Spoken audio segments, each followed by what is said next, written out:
श्रीकांत चौरे आहे. मी इयत्ता 7वीमध्ये शिकत आहे. आज मी तुम्हाला बोधकथा सांगणार आहोत.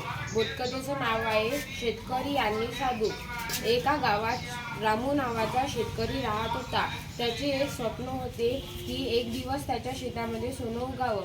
एकदा त्याच्या शेतात एक साधू आला आणि म्हणाला, तुझे स्वप्न पूर्ण होईल, पण तुला कष्ट करावे लागेल.